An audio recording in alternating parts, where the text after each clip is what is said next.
Yeah, baby. I want to get this one. This is the original OG. How much is this one? 20 bucks. 20 bucks? Okay. Are you lonely? Hey guys, so today we're doing a showcase on my first Indochina War French section leader from the mid-war period, around 1950 to 1952. So, this is more of like a throw-in impression because, mainly because of the gun itself.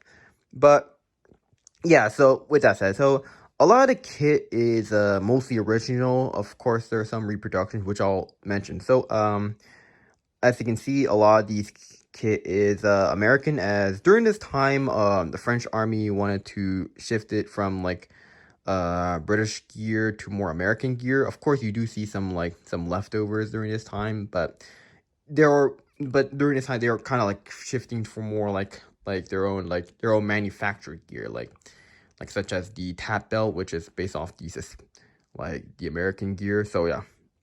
Okay, so first up, we take a look at the webbing itself. So, this is more of a mix of originals and reproduction. So, the first one is the M1936 suspenders, which I actually got today from a military convention. Which because before I used I think the M1940, I used the Korean War suspenders, which are inaccurate, and it was at the time, I bought it at the time where I didn't really know much about Indochina gear and just thought that I can just use any American gear and it'll be accurate. But of course, that's not true. So I had to rebuy this one. Yeah, it's kind of a waste of $60. So yeah, pretty nice suspenders, very nice. So that's it. As for the belt, we have the Well Price Glory reproduction belt. Pretty not bad reproduction. It's a bit more flimsy, but it's not too bad. It does a job. Also have the Well Price Glory World War One M1910 canteen with the canteen and the canteen cup inside it. It's pretty nice. I mean, sure, it does stand out from all the gear, but it does the work. Also, I got a 1918 dated pistol belt, and inside you get some Nature Valley bars, which is supposed to be the stand-in for the pistol magazines. And here is the US M8A1 scabbard with the M1 Garand bayonet, and this is probably the only one that's inaccurate, as they would have used the K-bar knives or the British Flabian Spikes bayonet knives, but the reason why I didn't really change it because it's not really much of a big priority. Plus, the K bars are fairly I see K bars a lot of times, so I'm not in a point where I really need to get a K bar. Plus, it does the job. So is the scabbard, even though it's not World War II dated. And here we have is the What Price Glory M1910 Holster, and this is including with the which is a simple airsoft gun. And I have another airsoft gun M1911, but it was too big for this holster, so I had to get another one. But yeah, it's not too bad. Also got the What Price Glory first aid kit with the World War II dated medical pouch. And for this one, is the MP40. So this is just more of a display piece, as as this one, it doesn't only fires, is not automatic, and it's pretty flimsy, but it does the job, as I only need it for display. And here is the uniform. So what I got is the Banana Republic French bush hat, and it's even though I do kind of like it, the problem is that it is inaccurate, as this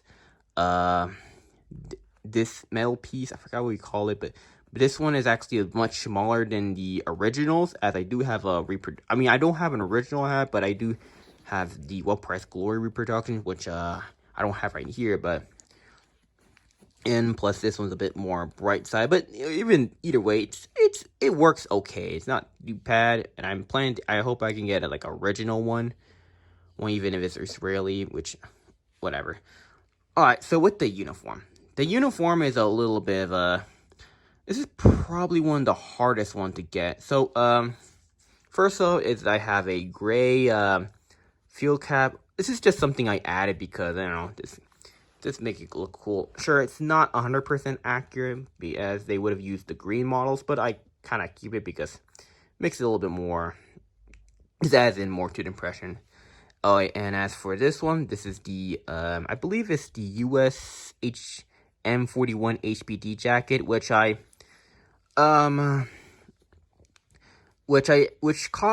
bought today for around $75, which is a pretty hefty sum for a jacket. But the guy who sold me this one told me it's an original, which I mean, for even if it's a reproduction, they usually go for $80, which I don't know. I mean, I don't know if it's original or not because I'm not too into it. But yeah, at least I have this jacket because before I have the the USMC.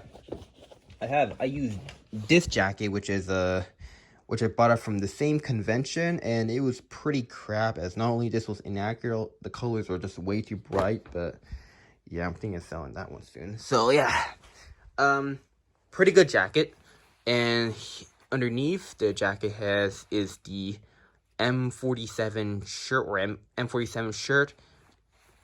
And you also get the reproduction HBD pants. So yeah, both original except for the pants. Oh yeah, and also get a World War I waist belt.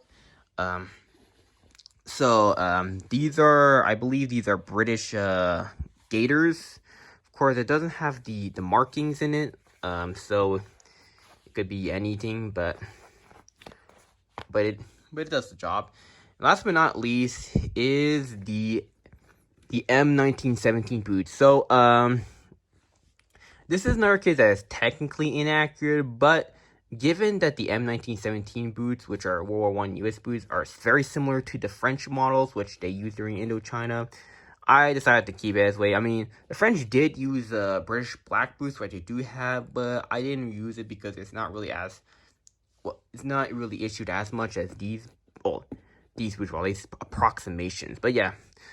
Overall, I'm quite happy with this kit. Of course, there's some things I want to improve, but I think in itself, it's actually a pretty good kit. I hope I can use it in more of my impressions. So yeah, bye.